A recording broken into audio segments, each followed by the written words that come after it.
हाँ जी, ये special video है, ये आपकी सिली मिस्टेक्स को रोकने के लिए। मैं इसमें भी आप लोगों का बहुत ज्यादा टाइम नहीं लूंगा और बहुत जेन्युइन सिली मिस्टेक्स मैं आपके साथ डिस्कस करूंगा। सबसे पहले यूज कॉमास। यदि आप प्रैक्टिकल क्वेश्चन सॉल्व कर रहे हो और आप 50,000 लिखना चाहते हो तो कॉमा लगाओ, जो हमने बचपन में सीखा था ना उसको। सर इससे क्या होगा, इससे जब आप लास्ट में एड अप करोगे ना सारी वैल्यूज को, तो आप 50,000 को 50,000 पढ़ोगे, 5,000 नहीं पढ़ोगे और ना ही 5 lakhs पढ़ोगे। ये सिली मिस्टेक, ये टेक्निक आपको बहुत सिली मिस्टेक से रोकेगी। दूसरा, क्वेश्चन पेपर लेंदी हो, कुछ भी हो, कैसा भी पेपर आए, क्वेश्चंस प्रॉपरली पढ़ो। क्वेश्चंस पढ़ने में मैं ये तो नहीं कहूंगा कि टाइम लगाओ, बट क्वेश्चन पढ़ने में ना ऐसा मत करो। जनरली ना ये वर्ड्स आपसे छूट जाते हैं, not, except, before, after, exceed, ये वर्ड्स छूट जाते हैं और ये वर्ड्स पूरे क्वेश्चन का मतलब ही बदल देते हैं। Third, working note. Working note के बिना नंबर नहीं मिलते हैं। आप क्वेश्चन जो आपका कंपलसरी कंप्यूटेशन वाला क्वेश्चन होता है पूरा सही कराओ, पर यदि आपने वर्किंग नोट नहीं लिखे तो आपके आधे नंबर वहीं कट हो जाएंगे, आपको 10 में से 5-6 नंबर ही मिलेंगे। तो वर्किंग नोट लिखना है। अब बहुत बच्चों का आता है कि सर हम वर्किंग नोट लिखने बैठते ना तो हमारी क्वेश्चन की लिंक टूट जाती है। इसका सबसे अच्छा फॉर्मूला होता है, पहले पूरा क्वेश्चन आप कर लो, सॉल्व कर लो और आप एक रो खींच दो वर्किंग नोट की, जिसमें आप नंबर देते जाओ 1 2 3 4 और पूरा क्वेश्चन आंसर पूरा निकलने के बाद में वर्किंग नोट डाल के 1 2 3 4 वर्किंग नोट लिखते जाओ। मैंने क्वेश्चन सॉल्व भी कराया हुआ है। इसके बाद do not mention wrong section. यदि आपको सेक्शन नंबर याद नहीं है तो बिल्कुल भी रॉन्ग सेक्शन मेंशन करके नहीं आना, नंबर कटते हैं।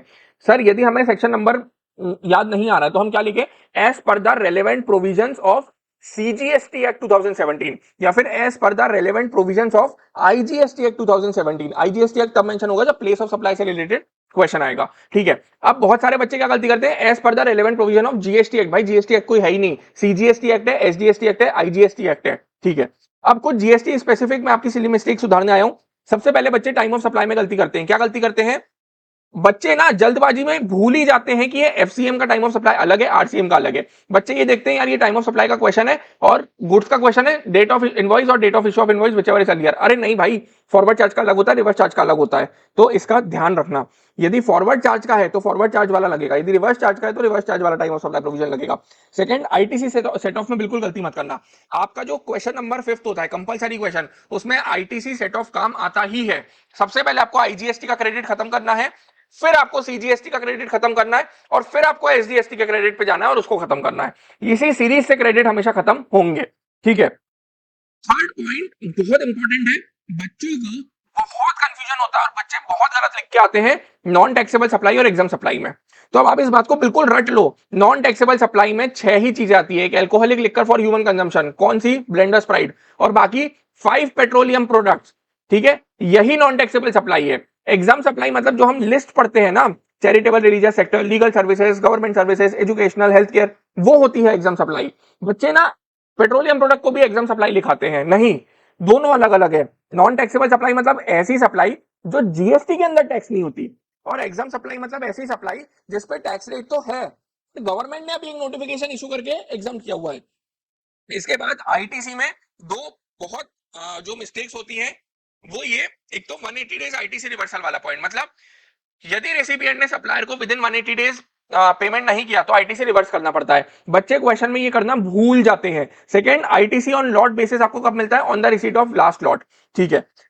इसके बाद ई इनवॉइस और ई वे बिल दोनों अलग अलग चीजें होती है, कंफ्यूजन क्रिएट मत करना। ई इनवॉइस मतलब एक इनवॉइस पे आईआरएन जनरेट करना, और ई वे बिल मतलब जब भी गुड्स का मूवमेंट हो तो ई वे बिल बनता है, दोनों का कॉन्सेप्ट ही अलग है, ठीक है। इसके बाद प्लेस ऑफ सप्लाई में भी बच्चों को बहुत प्रॉब्लम जाती है।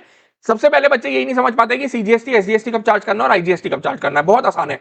यदि लोकेशन ऑफ सप्लायर और place of supply single state में, ध्यान से सिंगल स्टेट में, तो सीजीएसटी और एसजीएसटी चार्ज होगा। वहीं यदि लोकेशन ऑफ सप्लायर और प्लेस ऑफ सप्लाई दो अलग अलग स्टेट में है तो आईजीएसटी चार्ज होगा। अब मैं आपको क्वेश्चन बताता हूं कैसे आएगा। आपको क्वेश्चन में फर्स्ट लाइन दी रहेगी, mister x is a goods manufacturer registered in Karnataka. इसका मतलब ही है कि लोकेशन ऑफ सप्लायर क्या हो गया, कर्नाटका। प्लेस ऑफ सप्लाई आप सेक्शन 10 और 12 ऑफ आईजीएसटी एक्ट लगाओ और ढूंढ लो, ठीक है।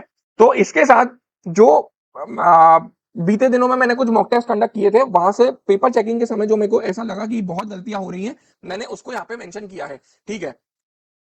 अब आप लोगों के हाथ में है सब कुछ, अच्छे से पढ़ाई करो, इन चीजों का ध्यान रखो और बढ़िया रिजल्ट लेके आओ। Thank you so much for watching this video.